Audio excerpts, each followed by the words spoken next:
कुछ सीखेंगे। कुछ ऐसा है जो आपके लिए हेल्प कर सकती हो? नहीं।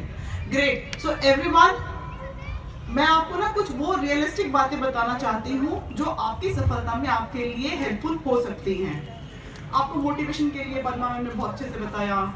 हनुमान भाई मेरे साथी, उन्होंने भी आपको अच्छे से बताया कि how Teja foundation can help you for this.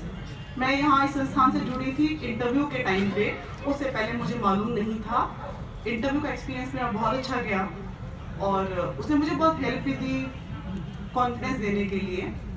मैं आपको कुछ ऐसी बातें बताऊंगी जो शायद आपके लिए हेल्पफुल हो। Number 1, attitude is everything. इस नाम से किताब भी आती है, यानी आप जो सोच लेते हैं वो आप बन सकते हैं। जैसा आप स्वभाव रखते हैं वो आपको सफलता की ओर लेके जाता है। आपको ऐसा लगता होगा कि तो हम हमेशा रोज सुनते हैं, उसके पीछे एक साइंटिफिक थ्योरी बताती हूँ। सर ने मेरे इंट्रोडक्शन में बताया था कि ना I said the other day कि मैंने साइंस को झुठलाया है। हाँ, एक प्रोग्राम हुआ था जिसमें आदरणीय देवेंद्र झाझड़िया जी ने कहा कि 40 साल की उम्र में मैंने भाला फेंक करके मेडल जीता है, तो मैंने साइंस को झुठलाया है। उसके जस्ट बाद में मेरा नंबर आया, मैंने भी यही कहा कि सर की बात से मैं सहमत हूँ। 41 साल की उम्र में मैंने टॉप किया है, मैंने भी साइंस को झुठलाया है। उसके पीछे के कुछ सफलता के मंत्र जो हैं वो आपके लिए हेल्पफुल हो सकते हैं। जिस दिन आप ये सोच लेते हो कि मुझसे नहीं होगा, उस दिन आपका दिमाग काम करना शुरू होगा कि यार तेरे से तो नहीं होगा। It is a game that your mind plays with your body, your mind plays with your attitude. जिस दिन आप ये सोच लेते हैं कि मैं करके दिखाऊंगा, तो एक नई एनर्जी संचारित होती है। आप टेस्ट करना चाहो तो सुबह उठो, अपने आप को बोलो मेरो तो माथो दुख है, हे राम आज तो दिल ही चोखो कोनी। तो अगला सेंटेंस क्या निकलेगा? आप किसी पे झुंझलाओगे और पंखों को बंद कर दियो और पानी क्या है वो नहीं मेलो। और if you start your day with saying आज मेरा दिन है, आज इसको मैं बना के रहूंगा, तो पूरे दिन आप एनर्जी से संचारित रहते हो। चैलेंजेस सबकी लाइफ में है। जैसे बुद्ध ने कहा था ना, वो आदमी को खड़ा करके लाओ जिसकी जिंदगी में कोई दुख आया नहीं। सबकी लाइफ में चैलेंज है। अगर चैलेंज नहीं होंगे तो मुझे लगता है कि ना व्यक्तित्व का विकास ही नहीं हो पाएगा। फेलियर का सामना मैंने भी किया है, आप सबने किसी न किसी स्टेज पे किया होगा। But what is more important is you keep yourself self motivated. अपने आप को सेल्फ मोटिवेटेड रखो। बहुत मुश्किल है ना, तो सेल्फ मोटिवेशन कठिन हुआ है ऐसा लगता होगा। उसके लिए जरूरी है भाई, खाली दिमाग शैतान का घर। यू कीप योरसेल्फ फ्री, तो अगला काम क्या होगा? मोबाइल निकलेगा हाथ में से, ना चाहते हुए व्हाट्सएप चेक करोगे, ना चाहते हुए फेसबुक चेक करोगे, किसी न किसी को फोन करोगे। मैं ट्रू बात बता रही हूँ। When you are free you will do all the things which are bad for your own attitude, for your success. तो अपने आप को बिजी रखो। कैसे बिजी रखो? पूरे दिन का शेड्यूल बनाओ कि मुझे ये काम हर हाल में करना ही है। और अगर आप उस शेड्यूल को फिक्स फॉलो नहीं कर पा रहे हो तो be your best friend to slap yourself. खींच के अपने मुंह पे थप्पड़ मारो। मुश्किल लग रहा है क्या? मैं मार के दिखाई दूं मैंने अपने आप को कितनी बार थप्पड़ मारा है। और जब आप अच्छा काम करो तो अपने आप को शाबाशी दो, खुद के बेस्ट फ्रेंड बनो। मारवाड़ी में कहावत है, भाईला गढ़ाईला। जो दोस्त आपकी सफलता में आपके साथी नहीं है वो आपका घर खराब करेंगे। अपने पूरे दिन के शेड्यूल में देखिए कि किसने आपका आधा घंटा खराब किया, कौन आपको नेगेटिव टेंशन का इंजेक्शन रोज देता है। Thank you so much, but please don't do that. हाँ, नेक्स्ट इज जो आरएस एस्पायरेंट्स हैं उनको मैं कहना चाहती हूँ कि मैंने हिंदी माध्यम से ग्रेजुएशन किया है। यकीन नहीं हो तो मेरे गुरुदेव यही हैं, मेरी साथी महिमा पचार यही हैं, मेरी स्कूल की साथी रही हैं, वो मेरी जूनियर रही हैं। हिंदी माध्यम से ग्रेजुएशन किया है, इंग्लिश माध्यम में पेपर लिखा है। भाषा कोई बैरियर नहीं है। जिस दिन हम ये सोच लेते हैं मैंने तो अंग्रेजी को नहीं आवा है, 20 दिन अंग्रेजी आपको बस तो बांध ले हैं और वापस ब्रिटेन चली जाए। ट्रू। जब आप ये सोच सकते हो कि यार इसके 2 हाथ 2 पैर 2 कान भगवान ने दिए हैं, इसको आती है तो मेरे को क्यों नहीं आती है, उस दिन आपको आनी शुरू हो जाएगी। What you should do is आप किताब लेके बैठो, जो सबसे डिफिकल्ट चैप्टर है जो कभी समझ में नहीं आया उसको ये सोच के बैठो कि मैं इसको पूरा पढ़ के समझ के ही उठूंगा या उठूंगी, तब तक मैं खाना नहीं खाऊंगी। तो दिमाग को ये फिक्स हो जाएगा, अरे पढ़ ले नहीं तो रोटी को मिलेगी, पेट में ना गुड़ गुड़ गुड़ होएगी, खाना खाना है। दिमाग को सायरन जाएगा, नहीं समझ में आएगा तो ही खाना खाएंगे। जिस दिन इतना डेडिकेशन होगा ना उस दिन सफलता जरूर मिलेगी। दूसरा, हनुमान सर ने बहुत राइटली ही said, you need to take motivation from your own parents. Look back, everybody I want to take an exercise. हाँ, अपने दादाजी की स्थिति को देखो, क्या वो पढ़े लिखे थे? वो जिस लेवल पे परिवार का उन्होंने पालन पोषण किया, आपके पिताजी उससे बेटर कर रहे हैं। जो फैसिलिटीज आपके पेरेंट्स को मिली उनसे अच्छा आप कर रहे हो, ठीक है? तो आपको भी अपने आगे वाली जनरेशन को एक लेवल और ऊपर बढ़ाना है। योर दादाजी वाज हियर, आपके पेरेंट्स यहाँ हैं, आपको यहाँ लाना है। तो उसके लिए जरूरी है कि आपको कुछ ना कुछ ऐसा करना है जिससे आपके पेरेंट्स को आप पे प्राउड फील हो। मैं नहीं कहती कि everybody should be RS topper, everybody should be read topper, no, but at least do something जो आपकी कैपेबिलिटीज के समकक्ष हो। और हम सब में सच बता रही हूँ, असीम संभावनाएं हैं।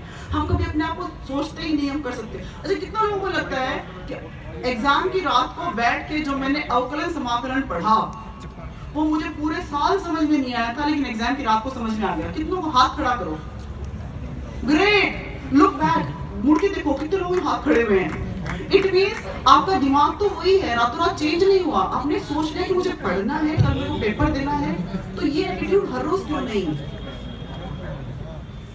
मैं अक्सर कहती हूँ, कोई भी संघर्ष इंसान के हौसले से बड़ा नहीं, हारा वही जो लड़ा नहीं। So please fight with yourself every day. आदरणीय बापू कहा करते थे कि हम जो सोचते हैं वो हमारे शब्द बनते हैं, जो हमारे शब्द हैं उनसे हमारे सेंटेंसेस का निर्माण होता है, हमारे सेंटेंसेस हमसे हमारा व्यक्तित्व बनता है, और हमारा व्यक्तित्व अल्टीमेटली हमारी सक्सेस को या हमारे जीवन का परिलक्ष्य दिखाता है। So first of all we need to think positive. अब ये सोचोगे कि ना मैडम घना तोड़ा पड़ेगा, मैं क्या पॉजिटिव सोचूं? अक्सर ऐसा होता है ना, बापू के तो कर्जे हो रहे, मैं क्या पॉजिटिव सोचूं? क्या आप कुछ कर सकते हो यहाँ बैठे बैठे उनके लिए? नहीं, सिर्फ टाइम खराब कर सकते हो। हमारे पुराणों में लिखा गया धर्म, स्वधर्म, गीता में कहा गया स्वधर्म। कितने लोग सोचते हैं धर्म का मतलब है मुस्लिम, सिख, हिंदू, पारसी, ये वो, तो सब गलत सोचते हैं। स्वधर्म का मतलब है जिस देश काल परिस्थिति में आप पैदा हुए हैं और जो आपके समक्ष परिस्थितियां हैं उसके हिसाब से जो आपके लिए डिसाइडेड कर्मा है उसको करना धर्म है। आप अभी स्टूडेंट लाइफ में हैं, आपका सिर्फ एक धर्म है कि अच्छे से पढ़िए, जो पैसा, जो भावनाएं, जो आशाएं आप यहाँ लेकर के आए ना, उनके साथ जस्टिस कीजिए, अदरवाइज ये टाइम कभी नहीं आएगा। पता है, जो लोग फेलियर होंगे, जो कुछ और होंगे, यू विल अर्न मनी, पैसा आ जाएगा, ये टाइम दोबारा नहीं आएगा, और फिर जो रिग्रेट है वो जिंदगी में साथ लेके चलोगे। So to all my younger brothers and sisters, what I want to say is please मेहनत कीजिए। अच्छा, जिनको लगता है वो तो मेरा बेस्ट फ्रेंड है या तो मेरी बेस्ट फ्रेंड है, उन सबको कहना चाहती हूँ आपके स्कूल के साथी आपके साथ अभी हैं क्या? और जो आपके कॉलेज के साथी वो आपके साथ जिंदगी में रहेंगे क्या? With every profession you will get new friends. जब मैं आरएस बनी हूँ तो मेरे बहुत सारे आरएस दोस्त थे। जब मैं कॉलेज में पढ़ाती थी तो मेरे बहुत सारे टीचर्स दोस्त थे। कोई भी लाइफ में परमानेंट नहीं है except your blood relatives, except your brothers, your sisters, your parents, your grandparents. Please think about them, think about their aspirations. दोस्त नहीं आ जाएंगे, आपकी दोस्ती आपस में ऐसी हो, ग्रुप बनाओ, अच्छी स्टडीज करो, एक दूसरे की कमजोरियों को ओवरकम करने की कोशिश करो। A few more important steps, Hanuman sir ने भी कहा होगा आपको, सफलता का परिणाम या कैसे मिलेगा आपको। अगर आपने एक बुक को 5 बार पढ़ा है तो आपको पेज नंबर्स भी याद हो जाते हैं कि उस पेज पे ये चीज लिखी हुई है। लेकिन उसी सब्जेक्ट के यदि आपने 5 बुक्स को एक बार पढ़ा है तो आपका total attainment is 20%। So please keep minimum resources, कम से कम किताबें रखिए, उनको कई बार रिवाइज कीजिए। विद एवरी रिविजन आपके नोट्स जो है वो छोटे छोटे छोटे होते चले जाएंगे। आपको, जैसे मेरे को कुछ चीजें याद नहीं होती, सो मैं क्या करती थी, पन्ने पर लिख करके दीवार पे चिपका लिया। घर मेरा है, मेरी मर्जी वहां लिखूंगी, मेरी मर्जी आएगी वहां चिपकाऊंगी। सो जो रिसोर्सेज, जो कुछ भी आप कर सकते हो कीजिए। अल्टीमेट गोल इज आपको सफल होना है। आपको हर एक पद चाहिए जो आपके लिए आवश्यक है और उससे ज्यादा भी चाहिए। नेक्स्ट थिंग इज, आपको लगता है कि I can not right paper in 3 hours, है ना? मेरी सफलता का सबसे बड़ा श्रेय मैं टेस्ट सीरीज को देती हूँ। मैंने बहुत टेस्ट सीरीज लिखे हैं, इसलिए लिखे हैं कि मैं देख पाऊंगी 3 घंटे में अपना पेपर पूरा कर पा रही हूँ कि नहीं, मेरी क्या गलतियाँ उनको मैं ठीक कर पाऊँ। और इस बार मैं चाहती थी कि मुझे इतने मार्क्स मिल जाएंगे रिटर्न में कि मेरे इंटरव्यू पे डिपेंडेंस 0 हो जाए। सच बता रही हूँ, मेरे रिटर्न में इतने मार्क्स हैं कि अगर इंटरव्यू में गाली देके भी आ जाती ना और मुझे 0 नंबर मिलते तो ये मुझे आर्या सर्विस में मिल जाती। आप अपने आप से प्रॉमिस कर लो, गांठ मार लो कि 1.5 साल मैं कोई होली दिवाली ये वो कहीं नहीं जाऊंगा, इस कमरे में बंद और यहाँ से बाहर निकलूंगा, सफल होकर निकलूंगा। तो आई एम श्योर आप बन जाओगे, बिल्कुल मुश्किल नहीं है। मेरे जैसा आदमी घर परिवार को संभालते हुए कर सकता है, तो आप तो बहुत यंग हो, कोई जिम्मेदारी नहीं है। आपके माँ बाप ये नहीं कहते कि जा काटने गेल क्या